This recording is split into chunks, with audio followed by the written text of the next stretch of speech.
All right, before we get into the video, we're chasing 100,000 YouTube subscribers, so help us out. Click the subscribe button. Join us on the journey.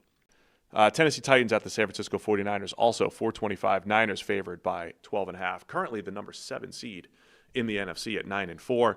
Titans at 2-11, tied for the worst record in the league with the Giants and the Raiders. So, draft picks on the line, playoff spots on the line.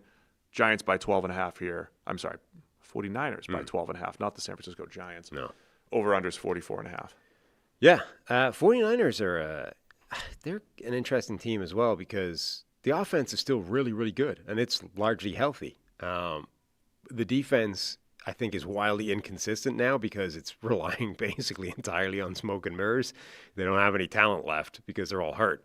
All the important players are down. So it's like, can Robert Saleh make some magic happen this week, or are they just going to get exposed for having some real problems? The Titans are the type of offense where you might have a really good day on defense because, they're not very good. I have an underrated storyline here, and that's Brock Purdy and that Niners offense going up against a Mike McDonald Ravens-style defense. Denard Wilson, the defensive coordinator for the Titans, even though they're not talented, it's from that tree. We've seen spurts of good defense from Tennessee throughout the year, right?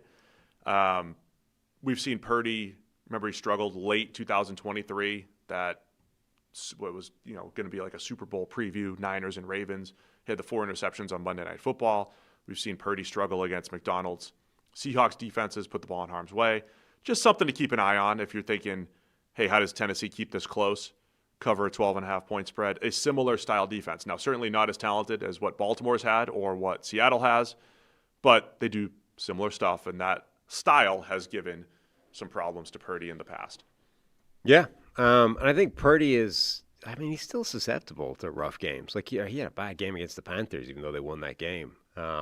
He looked really good. According to some, but according to others, he only made 3 mistakes. Yeah. They were all picked. I think it's the Venn diagram, I think, would be largely a circle if you had only three mistakes and bad game. You put those two, I think those two largely coexist in the same space. If you have 3 bad mistakes in a game, it's probably a bad game. It's the level of them. Interesting differences in Brock Purdy's advanced metrics. PFF has him at 22nd, EPA per play 7th, success rate 2nd for Brock Purdy. And I think that's, Christian McCaffrey catching the ball out of the backfield has been huge for that team, whether it's Mac Jones or Brock Purdy. So this offense is doing a really nice job staying on schedule. I think Purdy's had, and Purdy's also, there's 2 things, right? Success rate's great. Pressure to sack ratio, he's number 1, Purdy. So he's done a really nice job just not taking that level of negative plays. And there's there's kernels of truth to what Kurt Warner was saying, right? He only made 3 mistakes against the Panthers. They all got picked. I think that's what might sum up Purdy's game this year. Like, he's not missing a ton of throws. He's put the ball in harm's way a bunch. He's low in turnover-worthy plays or whatever it might be, 29th in turnover-worthy plays, but he's not missing a ton of throws. So really it is like, don't make a couple disastrous mistakes, and this offense is moving the ball and doing a pretty nice job. Yeah, I think that side of the ball for them, I think, is still in really good shape. And this is why they're an interesting team, because their record is still really good. They're in, good position for the playoffs. They're, almost certain to make the playoffs at this point.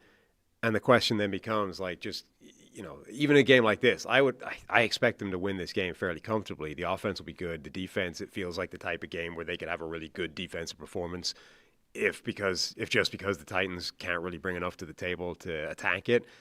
But the question is, what is their ceiling in the playoffs with one side of the ball that's that weak on paper? Tennessee got the run game going last week. Tony Pollard, couple long runs. See if they can keep it close. Apparently, somebody in the chat's telling me to keep my streak and pick Tennessee. Have I been on a run picking Tennessee? Let's see. No, I took Cleveland last week and lost. What did I take 2 weeks ago? Where are you, Tennessee? Took North Reading, Thanksgiving week, just as I scroll down to previous picks here. North Reading did cover it that day, by the way. Took Tennessee against Seattle. That worked. See? Yeah, Tennessee against the NFC West, big spread. Yeah, give me the Titans. Let's make picks. Niners by 12.5. Generally, Cam Ward development, watch, whatever. Do that. Yeah, whatever. I'm going to go with the Titans. This is, I think, the first massive line that I'm leaning on the team, keeping it closer than the line. Yeah, give me the Titans. Harry's taking the Niners. Those are some discouraging signs that are coming from the building. What do you think those are? I don't know. Is that construction somewhere? Yeah, I think so. But it's more the associated sounds that are with it. Like That's the heat. It sounds like it's somebody operating some form of power tool, but there's also sounds attached to that don't sound great. I'm sure it's fine. Like bits of things falling off. I'm sure it's great. Thanks for watching all the way to the end of the video. Check the Mic is live Monday, Wednesday, and Thursday, so be sure to hit subscribe so you don't miss a video. You heard the man. Subscribe.